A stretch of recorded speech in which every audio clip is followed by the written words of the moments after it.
Welcome to Inner Peace with Dr. Reese, a program that can help you become liberated in the modern world. Now, here's your host, Dr. Kevin W. Reese. So let's go to China. What exactly is Qi, and how do we use it to our advantage? Welcome to episode number 41. And who better for me to talk to than the Earthwalker himself, Mr. Erik Harris, who is making a second appearance on the Peace Pod. So Erik, what's this Qi all about? How would you explain it to the listeners? Yeah, so Qi is like our life force energy, okay? And it's within all things. It's within all living things on the earth, right? And it is something that is like free-flowing and movable, right? But it can also be blocked at times, right? So we have in our bodies, we have 6 paired meridians going down our arms and 6 paired meridians going down our legs. And that's where the Qi flows, right? And that's like if you go to an acupuncturist or somebody like me who does acupressure, you work the acupoints on those meridians, okay? There's so many different other ways to explain Qi, but like that's basically like it's our life force energy, right? And there's many different forms of it. There's, prenatal Qi, postnatal Qi. The way you get Qi is from the air that we breathe and the food that we eat, right? That's after we have been born, right? And it's all about, our diet and our lifestyle, right? And doing things like Qi-gong and Tai-Chi, yoga, breath work. These are other, ways to boost our Qi, right? I saw a Taoist master one time who took some newspaper and rolled it up into a little ball and sat there and put his hand over it and lit the newspaper on fire. Yeah. And safe to say he was pushing his Qi out. Yeah, probably creating some yang energy. Some fire. And I think you'd get a kick out of this. I don't know if I mentioned this before, but like the way that the meridians were discovered in our body was that Taoist monks thousands of years ago sat in meditation in caves and they literally saw the way the energy was flowing through our body. Right. And then they wrote it down, and then they passed it on, and that's how we know how the energy flows, right? So being more in touch with ourselves, in touch with our energy, and then being connected to the natural world around us, right? And in that way, that's how you can tap into doing things like that, It's Jedi stuff. Basically, yeah, it's basically Jedi stuff for sure. And that's I tell people all the time the Jedi are real. Yeah. And maybe it's exaggerated a little for science fiction purposes, but this is where George Lucas got the whole concept from. We have this energy, and sometimes it gets blocked, as you said, and then there are modalities. How does acupuncture work? The needles. So basically, the needles don't, first off, for people that have never experienced acupuncture before, it's not like a needle, like if you go to get blood drawn or, if you're getting a vaccine or something. It's very tiny, okay? And it's not that deep and it's not that thick either, right? Because where Qi flows in our body, it's that space in between, like when you go through the skin, and it lies right above our blood flow. Okay, so it's like it's right under the dura there. That's where, and that's why when we do qigong, we have it relaxed, but then there's also a little bit of tension because you get to that space where the energy flows, right? And so when you put the acupuncture needle in that specific acupoint on the meridian, it starts to activate that qi flow in that area, right?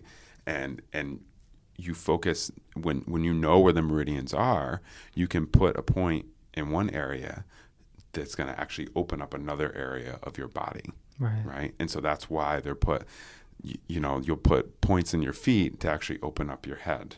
Right. And things of that nature. There's a point on your hand that's going to open up your head if you have a headache or something like that, Acupuncture is becoming very popular. I'm seeing actual physicians that are getting licensed in acupuncture or tons of chiropractors. Yeah. And there is a distinction between some of what they're getting certified in, which is dry needling. That's a little bit different than Chinese acupuncture. A lot of those physicians, that's what they're doing. And dry needling is like a Western approach to it.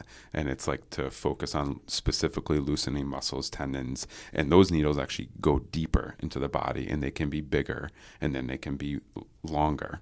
So just to kind of give that distinction than traditional Chinese acupuncture. The West needles. is always messing things up.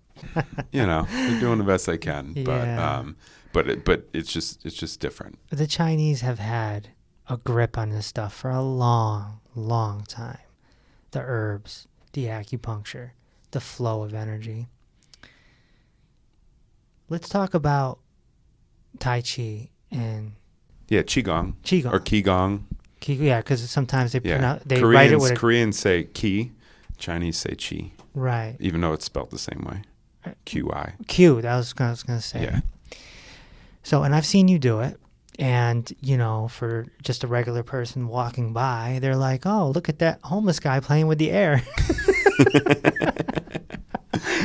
The average person don't know what you're doing. Yeah. You're moving around in a certain motion, and it looks like you're playing with a balloon that's not there. Yeah. Did I ever tell you about the time many years ago I worked at a parking lot, as a parking lot attendant? This was like when I was basically in the throes of my healing journey, and I was coming into, healing and learning all these modalities, right? Yeah. And so I had gotten a part-time job and stuff, right? And when it wasn't busy, I started doing my Tai Chi next to the booth, right? Yeah. Well, one day, this was in West Hartford, one day these cops roll up and they get out of their car and they say, what are you doing there? And I'm like, I'm doing Tai Chi. He's like, can I see some identification? Right? And I'm like, I'm working here. Like, no one was here. I was just doing this, taking a little break. Like, do you really need my identification? He's like, whoa, okay, no, I guess not. But I'm like, okay, I'm just here, just standing here doing very peaceful, right? I'm not doing anything. Right. Wow. And then they were like, and I just said, no, I'm not giving you my identification. They said, okay. And they got in their car and they walked away. They drove away. Wow. But yeah, like most people, like my teacher told me about one of his students that in New Hampshire, he was doing Tai Chi and they actually arrested him, right? And he spent a night in jail. But then he got a lot of promotion because everybody found out about him. Because, wow. But yeah, it's funny. Not a lot of people know what it is, but I feel like more people are becoming open to it. You know? What are you doing? So what am I doing when I do Qigong and Tai Chi? Yeah. Right? So how would you explain it? So basically, you're connecting with your energy. And the way that I teach it is like you're connecting with the earth and you're connecting with the heavens. Right? We are between heaven and earth, between the universe, creator, spirit, whatever you want to call it. Tao. Right? Tao, right? And so you start by grounding your energy into the earth, right? And then connecting with the heavens. And then... like an antenna. Basically, yeah. And think like, I explain in my classes all the time, that it's like you're rooted into the earth, like a tree, but you're floating in the sky with the clouds, okay? And after you have that connection, then you do these specific movements to open up the energy through those meridians that I was explaining before, right? And so there's a reason for every movement, especially with Tai Chi, like being like a kata, like, it is. And the difference between Qigong and Tai Chi is that Tai Chi is actually a self-defense form, can be applied as a martial art. Right. And it's a specific, like we practice the Yang style, which is 108 different movements in the long form or 24 different movements in the short form. When you say the Yang style, you're talking about the opposite of Yin. No, I'm actually talking about one of the, I believe there's 5 different styles of Tai Chi: Chen style, Wu style, Sun style, Yang style.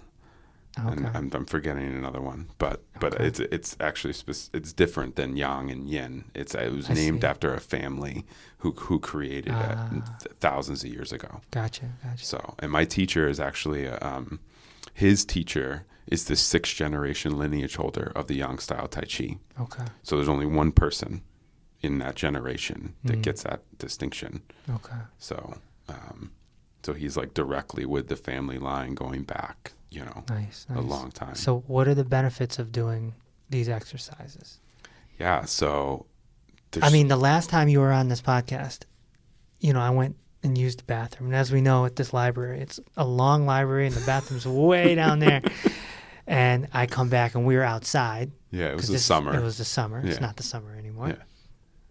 And I walk out and you're doing the exercises, just, passing your time, waiting for me to come back. And so what were the benefits of doing that?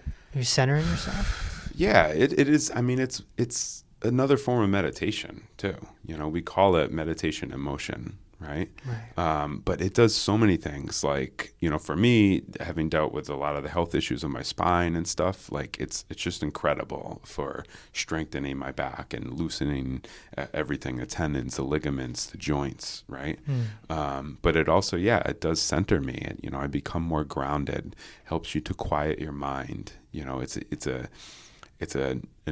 almost like, using a mantra, but you're focusing on the energy flowing instead of focusing on the word, when you're sitting in meditation. Right. Right. So, but it can do so many things. It can help to, besides on the physical, like helping your joints and all that, it can help to strengthen the lymphatic system, help to open up the circulation. It's good for digestion. It can actually help to build your bones. So like if you have osteoporosis, osteopenia, it can strengthen them. There's so many benefits, besides the fact that it's going to make you more calm, more grounded, right? So it can help with anxiety, depression, mental health issues, so it's like it really can help in any really almost any facet of your life, on like those different levels, mental, emotional, so spiritual, physical. The benefits sound very similar to, the physical exercise of yoga. Absolutely. Yeah. And it's been around just as long. Qigong has been around for thousands of years. Correct. Just like yoga. Yeah. Tai Chi is a little bit more new, but now that's even been around for 800 years or something like that, Right.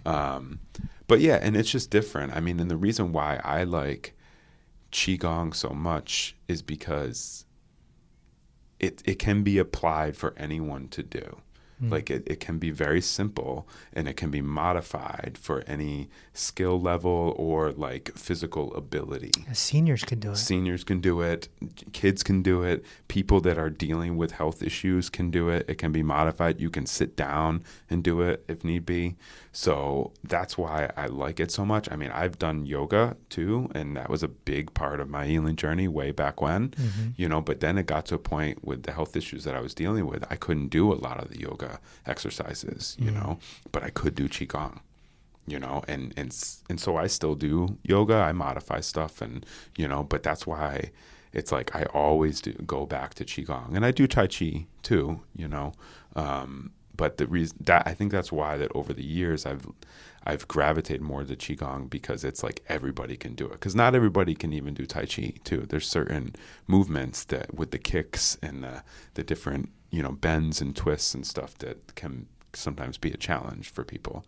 Do you feel a difference when you're out in nature? Because I've seen videos of you doing it like on a rock on a river. Yeah. Like you're just out, the earth walker. So because I'm so connected with nature, it's like night and day, the difference between doing it outside in nature and doing it inside. Like, right. I mean, I can connect to nature anywhere that I am. But like I have this, since I've been doing it for so long now, like I have this ability to, I can almost like tap into the energy of the trees and the plants that are around me when I'm outside, or the water or the rock or, whatever is around me. And when I do it for a little while and I soften my eyes, I actually, just like if you can see the aura of people, the energy around them, I start to see the aura around the plants and trees. And it's like an incredible feeling too. You know, it's not just seeing, it's, you know, visually, but like, you know, you're connecting at another level.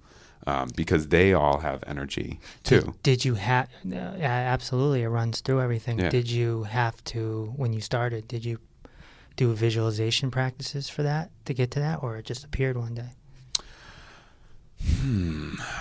I think it actually just appeared one day after a lengthy session of practice. And a lot of times I do it with my eyes closed, and then I slowly open my eyes, and they were like half open, you know, and then I was like, wow, I can see, like, you know, it almost looks like ethers of like when you see like in the summertime, like the energy coming off a hot pavement or something, right?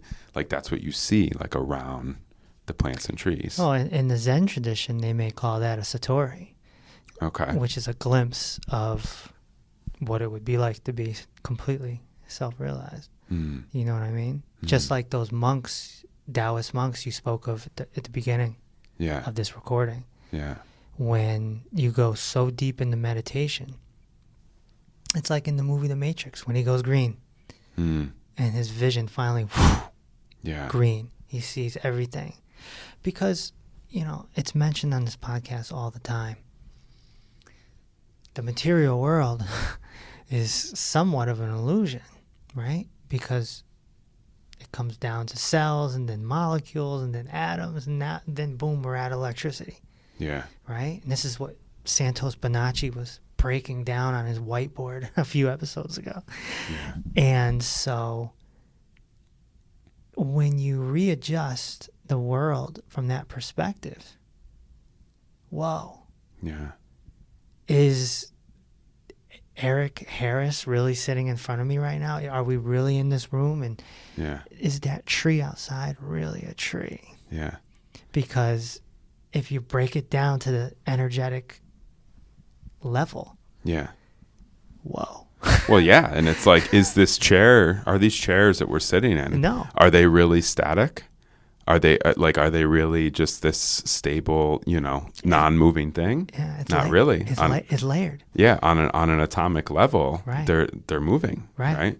Right. So, and we are electrical beings, you That's know, right. and so like chi is basically another word for our electricity. Correct. You know? Correct. So definitely for anyone listening to this, go back to the Santos Bonacci episode and you'll start connecting some dots here. The Chinese, they were just advanced. I mean, they even created the gun or the gunpowder. Yeah. So thanks for war, China, but thank you for the chi. Yeah, thanks for the health and healing too. They really did have a grip on things. And let's go back to those monks that were in the caves doing the meditation. They went so deep that they could see. They could see the electricity, right?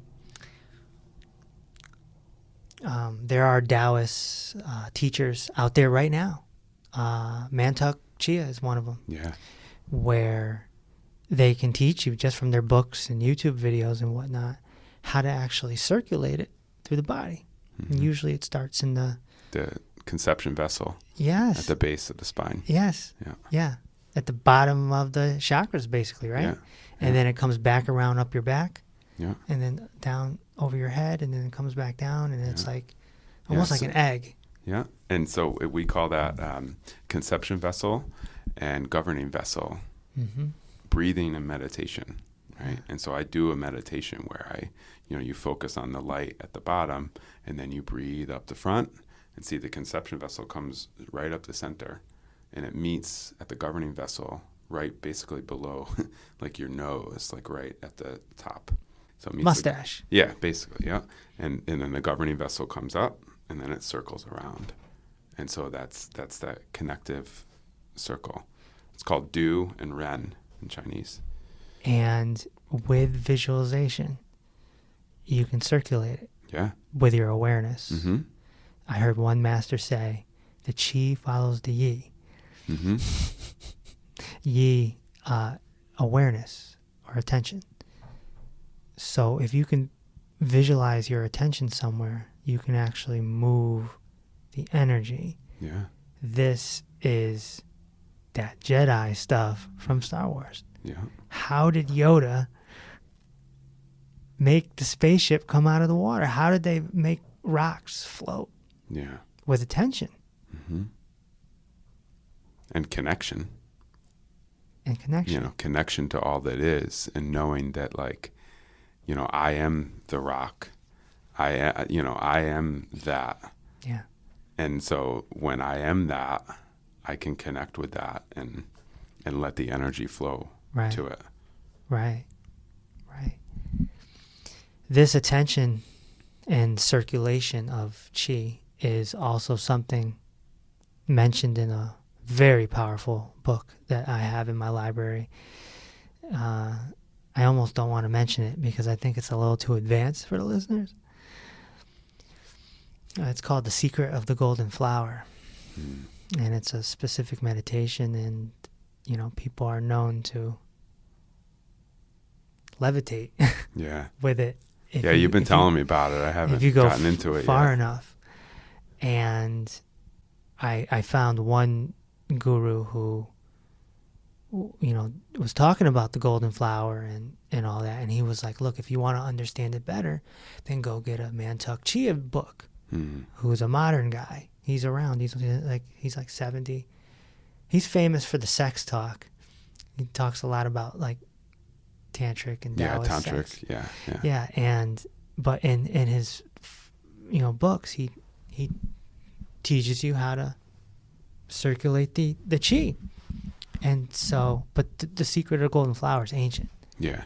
So it's, you know, ancient books sometimes aren't described easily. Yeah. You know, so it's like if you read a Mantak Chia and then you go to the golden flower, you can kind of put two and two together, and, you know, and then what you're saying with the circulated, and I've heard those terms, the governor, and so it all kind of makes sense. But it's fascinating that we can actually move this energy with our attention. Yeah. That's so beyond language. And I think sometimes people get caught up on language, not realizing that language is man-made, but, you know, that tree isn't, you know, and our energy isn't. And if we can just learn through these practices that you're talking about. So if somebody were to start doing, you know, these meditations, it's more than just a physical exercise. This is something that can take them down the path of masterhood. Yeah. It's another form of enlightenment in a way, you know, and self-realizing, like you said, self-realizing, because it does bring you closer to yourself, paying more attention to your body and seeing and feeling where the energy flows and where, okay, I feel that there's a little bit of a blockage here in this area and it might need some extra attention today, right? Because every day can be different. So it's, you know, it's another form of self-awareness. That's a good transition. Pain. Louise Hayes was famous for doing pain meditations, helping people circulate and unblock. Yeah. Osho was as well. And he was, if anyone knows about Osho, he was sick. His body was ravished. He handled pain like unbelievable. We have the capacity to handle pain with this awareness technique. So if somebody had pain, say, in their left knee, Eric, what could they do to relieve that pain by using the qi and using their attention? I mean, the simplest thing that they could do is place their hand on their knee, right? And then start to become aware of that grounded connection to the earth and that energy from the universe coming in through the crown of their head, right? And then see that that energy flowing to your hand, to the center of your hand. Okay. And at the center of your hand, you have what's called pericardium 3. Okay. And that's where a lot of energy flows in and out. Right? Yes. And so then you bring attention to your hand, and you will start to feel a little bit of heat a lot of times. Yes. Right. And you start to focus on love and light and, whatever healing thought you want to be. This is the awareness. And what you want your knee to feel, not what it is feeling at that time. And so even if you have to remember, like, oh, I know what it feels like for it to be, feeling good, or like, oh, if it's just the left knee, how's the right knee feeling? Oh, the right knee feels really good. I want the left knee to feel like the right knee. Right. And just to sit and have the energy flow. I mean, that's one simple thing that people can do. There's also getting up and doing some qigong exercises to strengthen and get movement of the tendons and ligaments and muscles around the knee, right? There's even specific acupoints that people can hit. There's an acupoint on the foot, actually, on the outside, that you push that button, basically flip the switch, and a lot of times the knee pain will just go away. So where does Reiki fall in all this? I mean, Reiki is chi. It is energy. It's coming out of your hands. Yeah. Well, yeah. And that's what, see, like I said, the Japanese call it ki too. The Japanese, Korean call it ki. So Reiki, Reiki means, connecting with this universal energy for healing, So Qigong healing and Reiki healing are basically the same thing, just with a different name. So somebody who has harnessed and sort of mastered this energy coming through them, they can go over somebody's body with their hands and make them feel better. Yeah. And it's being a conduit of the energy. Like, it has nothing to do with your ego. Right. I did this. You're a middleman. Yeah, you're a middleman. You tap into the energy and you let it flow, and then you don't have an attachment to the outcome either. And so it's what you say, what is in the best interests of the person, what is in their highest good. That is my focus. What is their intention? I would like, I want energy to flow to their intention, and let me be a conduit. And so it is. The hand is a big part of this. Going back to Osho, there's pictures of him, when a disciple would come or whatever, of him. There's 2 places he would rub someone. 1, the third eye, and 2, the palm of the hand. Mm-hmm.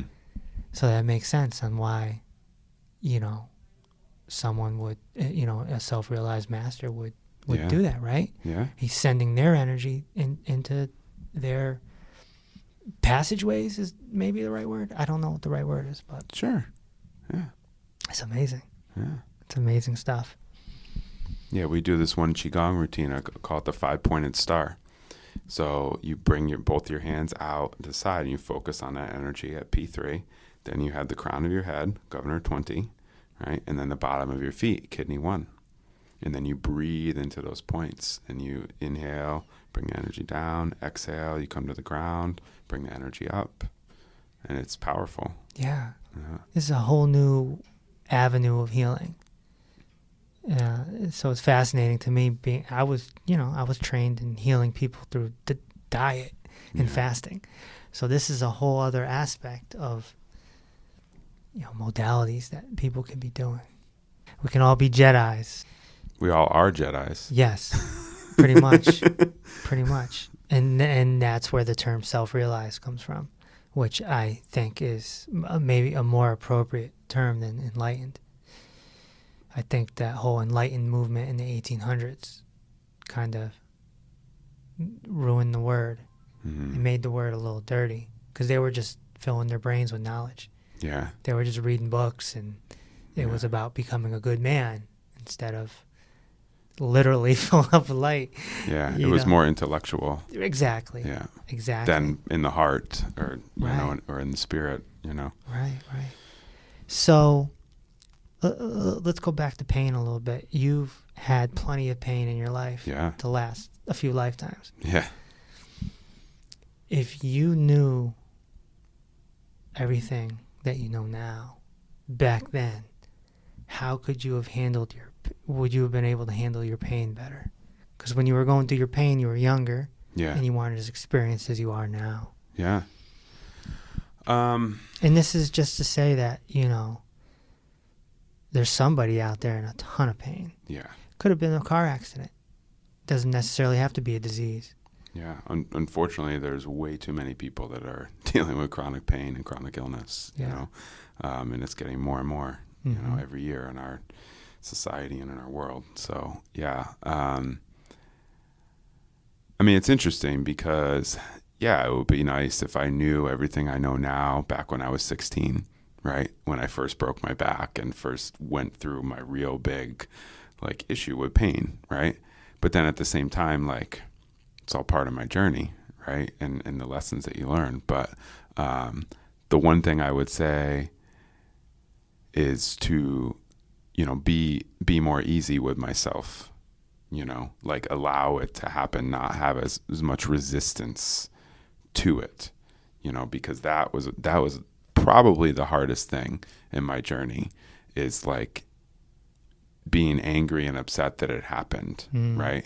And then not accepting that it happened and being almost in denial and stubborn about it, and that did not allow me to heal and move forward, right? Because it was no, I'm okay. You know what I'm saying? Yeah. So I think that would be the one thing that I would tell myself, accept it and know that there is a lesson there. Life happens. And that you are going to learn from it and be stronger and grow from it. Yeah. So hard to do at 16. It's hard to do at 16. Hard to do at 26. It could be hard to do at 36, 46. You know what I mean? Yeah. So, but that's, that's a big thing that I work with when I, with clients and stuff. It's where you are now is not where you're going to be. And that, but you have to accept the past because there's nothing you can do about it too, and when we lament on that and dwell on that, dwelling's bad. That doesn't help anything. And you kind of recreate all these things in your mind. So that's why when you say, when you go back, and I'm well, I kind of don't want to go back. You know what I mean? Right. There's nothing I could do about it. But, but that's what I would say to my 16-year-old self. Yeah. And that's what I think a lot of people could hear, that, it's unfortunate. It doesn't lessen the impact of what has happened to you. Mm-hmm. And it doesn't mean that it's not I hesitate to say bad thing, but a difficult thing, right? It doesn't lessen that. But when you accept it and you surrender to it and let go, it makes way for healing. Powerful. It powerful. Makes way. It allows you to let go of what we call stagnant energy, stagnant chi, right? And so what happens when you let it go and the energy moves more freely? You open up to the universe for healing to occur. And when the energy is flowing freely, you're open to unlimited possibilities. So, can negative thoughts block the chi? Absolutely. Yeah. Yeah. I think we tend to limit ourselves a lot, and that's a lot of, when our ego mind has control over us, and you don't, it's a narrowed focus. It's a narrowed scope, thinking small, not thinking big, right? Or seeing from another perspective, witnessing your life as opposed to, being ruled by that aspect of your life, Yeah. So. Yeah. So staying in the present moment and not letting our mind take control and becoming emptiness so the chi can flow through. Yeah. So the 4 principles of Qi-gong are Zhen, Song, Jin, Kong. Right? And we chant them in class, almost every class, at the end of every class. So Zhen is our connection to the universe and connection to the earth. We stand in an upright position, spine straight, and be that conduit of energy, right? Song is relaxing. So allowing to relax into that energy, right? Jing is tranquility. So it's that tranquility of mind, allowing things to come and go, our thoughts to come and go, right? And Qi is emptiness. So going to that space of nowhere. That's what just made you think of that, huh? Yeah, which is now and here. Emptiness is a common theme in all the masters' teachings, becoming like a flute, hollow. Yeah. Right? How do we play a flute? We put our breath through the hollow. Yeah. And then it makes beautiful noise. And that's our goal, if you will, as humans, to become hollow, so that whatever it is that you're into flows through you. God, Tao, Qi, etc., etc., etc., etc., etc. You said the key word earlier, just a minute ago, surrender. A lot of folks don't like that word. They think of the white flag. I give up, like they're not fighting anymore. Like Roberto Duran, no mas, in a famous boxing match many decades ago. You're a quitter. You're not a man. Yeah. That's not what we mean with surrender in the spiritual world, is it? No. Surrender is not giving up. If anything, it's actually kind of the opposite. It's in this way, like it's you're surrendering to what is, and you're accepting what is, right? And then that allows you to actually be more determined and like it allows you to move forward on your path and to give you strength, because there can be strength from surrender, and so it's not giving up. Surrender does not mean giving up in this term at all. And this goes back to what I was saying about language. Yeah. Because language is man-made, it's confusing. Yeah, and there's different interpretations of it. The same word can have different meanings. One guru puts it the best. And he just says, let go. He just calls it a let go. Instead of let go, he says, have a let go. So he presents it as like an event. Just go into a let go. And that's his way of saying surrender. Yeah. Because so many Westerners, that word turns them off. Yeah. So, this goes back to what you were saying when you were so injured at 16. Go into a let go. You accept what already happened. Yeah. And you're unattaching from it. Yeah. Right? Because if you're not your body, it changes the whole perspective of that injury or that pain. Yeah.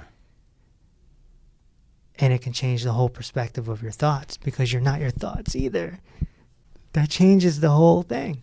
Changes the whole dynamic of the whole thing. Yeah. Death as well. So if you're not your body and you're not your thoughts, then what's dying? Right? So then what are we? Right? We are a spirit. We are a soul. Yeah. Right? And that is everlasting. And it's formless. And that's one of the biggest understandings that hit me hard on my spiritual journey, was the difference between formless and form. That one understanding was like, oh, okay, I get it. And the perfect example is oxygen. You can't see it, but you need it. Yeah. It's all around us. And how did people explain it, 500 centuries ago? Yeah, there's this invisible thing that is around you and you need it to breathe. Yeah. Before scientists got their microscopes and they started doing their experiments, and scientists tend to overcomplicate things. And so, form versus formless. What an important understanding. And it makes sense for this episode because the Qi is formless. Right? You can't really see it unless you can see it. And even when you see it, it's really unless you can feel it. Yeah. Really. Yeah. Yeah. Because it's really energy is it's a feeling. Yeah. The other day in meditation, I had this feeling just come up my back, like, whoosh, like tingles. Qi? Yeah, absolutely. Okay. Yeah, I mean, and it's like, I started visualizing like the Kundalini rising, and what is that, right? And just FYI, the Kundalini is the secret of the golden flower. Okay. That's what it is. Okay. Yeah, they just didn't use the word Kundalini back then. Yeah. Or at least in the Chinese culture, they didn't. Kundalini is more Indian. Yeah. Chinese and the Indians, man. Yeah, they figured out a lot, and there's so many parallels and similarities, but there's so many differences too. Yeah. But they're just massive teachings that we can often take a lifetime to to understand and Well, that's the beauty. and apply. That's the beauty of the Tao Te Ching too, is the simplicity of it. Yeah. And somebody might not get it the first time, but I read it over and over and over. yeah, it's a manual. Yeah. It's a manual. Lao Tzu was amazing. And going back to India and China, Gautama the Buddha and Lao Tzu, like those two guys are like, they're different. Buddha had a huge congregation, massive amounts of followers, famous. He was like a physician, like a famous doctor, like a spiritual Dr. Oz. He was famous. Yeah. Lao Tzu, hermit. Yeah. Don't want nothing to do with nothing. Just, I know what I know. Lao Tzu's the guy, you can't argue with him because he's not going to engage with you. Yeah. He's just going to smile at you. Yeah. Like, oh, this guy wants to argue. Earthy, in a cave or a wilderness atmosphere, right? Just a few disciples. But both of them, such a huge contribution to the world, So, and we talked a lot about that on your last time here, 25 episodes ago or something like that. So for the listener, go back and check that out. The Path of the Tao with Erik Harris. But today was all about Qi, and I think that you were able to explain this to the listener, and I hope that there's some gems there, and certainly they can go on your website, right? Yeah. They can see you, floating over the river, making no police officer pulling you over on the river. No. and you sort of said connecting from the earth to the heaven, so it's always best to be barefoot, I'm assuming. Yeah. So you're earthing, connecting to the earth, like with those negative electrons and everything. But obviously, you can't always do that, especially in New England in the middle of winter. Yeah. It's not always comfortable for people. So, but you can. It's always that focus and attention, though. Even if you're not barefoot, you can intend to connect to the earth. So. What's your website? Qi4healing.com. Qi4healing.com. And if they're in the Hartford area, they can find your classes. And yeah. You have videos as well, right? People can order them. Yeah. Okay. Yeah. I'm going to be coming up with a lot of new things too this year. So different meditations and different digital downloads, and so working on a whole new website. So be the same domain name though, but right. Yeah. So cool. And where can people find you on social media? Everything is at Qi4Healing, so CHI for healing. Except on Snapchat, I'm Earthwalker11, and then I did sign up for that TikTok too, which I'm Earthwalker11. Oh man, haven't done much with that though. I can't keep up. But yeah, that's where everybody can find me. All right, great. I really appreciate you coming on and shedding light on all this. It's another good conversation. If you're looking for me and my work, go to drreese.com. That's doctor spelled out. And maybe I'll see you on the next episode. Maybe I won't. You never know. Thanks for listening to Inner Peace with Dr. Reese. If this episode opened your heart, feel free to share on social media and tell your loved ones. Also, be sure to subscribe so you never miss an episode. Until next time, may peace be with you.